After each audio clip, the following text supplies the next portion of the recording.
नमस्कार, आप देख रहे हैं वीके न्यूज। मैं निधि पोखरियाल। 1990 के दशक का वक्त था जब बीजेपी की तेज तर्रार महिला वक्ता सुषमा स्वराज संसद में बोल रही थी। विषय था एक देश एक संस्कृति। तब सुषमा ने कहा था कि एक देश एक संस्कृति का ही नतीजा है कि एक बंगाली निर्मल चंद चटर्जी अपने बेटे का नाम सोमनाथ रखते हैं। सुषमा स्वराज का इशारा मशहूर सोमनाथ मंदिर की ओर था जो गुजरात में है।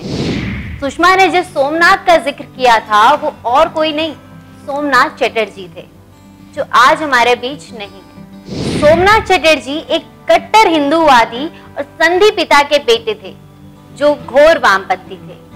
जी हाँ, सोमनाथ के पिता निर्मल चंद चटर्जी मशहूर वकील और कलकत्ता हाई कोर्ट के जज रह चुके थे। वो आजादी से पहले हिंदू महासभा के संस्थापक सदस्यों में से एक थे।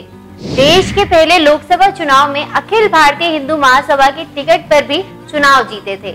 लेकिन उनका बेटा उनकी तरह वकील तो बन गया, लेकिन दक्षिण पंथ की राह उन्हें रास नहीं आई और सोमनाथ दादा 1968 में भारतीय कम्युनिस्ट पार्टी के सदस्य बन गए।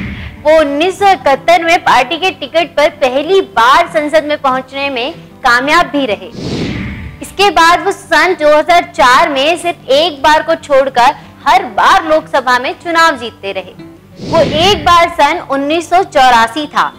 इस चुनाव में उनका सामना कांग्रेस की ममता बनर्जी से था जो पश्चिम बंगाल के सीएम और टीएमसी की मुखिया हैं। सोमनाथ चटर्जी ने 1971 से 2009 के बीच संसद में 500 से ज्यादा भाषण दिए। 1996 में उन्हें सर्वश्रेष्ठ सांसद के पुरस्कार से भी नवाजा गया। उन्हें उनकी ईमानदारी के लिए हमेशा याद किया जाएगा।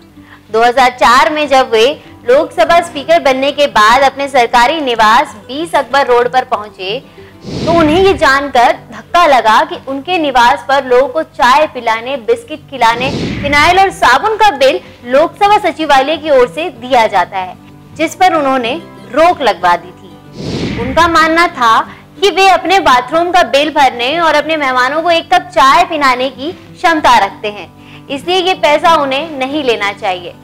शायद उनकी ईमानदारी का ही कमाल था कि राजीव गांधी के प्रधानमंत्री रहते हुए कानून मंत्री शिव शंकर ने विरोधी दल से होते हुए भी सोमनाथ चटर्जी को सुप्रीम कोर्ट का जज बनने का ऑफर दिया था। सोमनाथ दादा ने उस प्रस्ताव को मजाक समझकर हंसी में उड़ा दिया था, लेकिन जब शिव शंकर ने वो पेशकश दोहराई तो सोमनाथ चटर्जी ने कहा था कि इस पद में उनकी कोई दिलचस्पी नहीं है। इस बात का जिक्र उन्होंने अपनी आत्मकथा कीपिंग द फेथ में किया है। हालांकि उनकी इस ईमानदारी का उनकी पार्टी ने अच्छा सिला नहीं दिया। यूपीए 1 के दौरान जब सोमनाथ चटर्जी लोकसभा स्पीकर थे तब अमेरिका के साथ न्यूक्लियर डील के मुद्दे पर 2008 में लेफ्ट पार्टियों ने मनमोहन सरकार से समर्थन वापस ले लिया था। इसके बाद मनमोहन सरकार ने विश्वास मत हासिल करने के लिए विशेष सत्र बुलाया था। सीपीएम चाहती थी कि पार्टी के समर्थन के ऐलान के बाद सोमनाथ चटर्जी भी स्पीकर का पद छोड़ दें, लेकिन चटर्जी ने ऐसा करने से इनकार कर दिया। चटर्जी का मानना था कि स्पीकर किसी पार्टी का नहीं होता। सैद्धांतिक रूप से चटर्जी की बात सही भी थी, लेकिन राजनीति का व्यवहारिक कटु पक्ष उन पर भारी पड़ गया। सीपीएम पोलित ब्यूरो ने पार्टी हितों के नुकसान पहुंचाने का आरोप लगाते हुए उन्हें पार्टी से बाहर का रास्ता दिखा दिया। हालांकि इसके बाद चटर्जी ज्यादा दिनों तक सक्रिय राजनीति में नहीं रहे और उन्होंने 2009 में राजनीति से संन्यास लेने का ऐलान कर दिया। आपको हमारा ये वीडियो कैसा लगा कमेंट बॉक्स में कमेंट करके जरूर बताएं।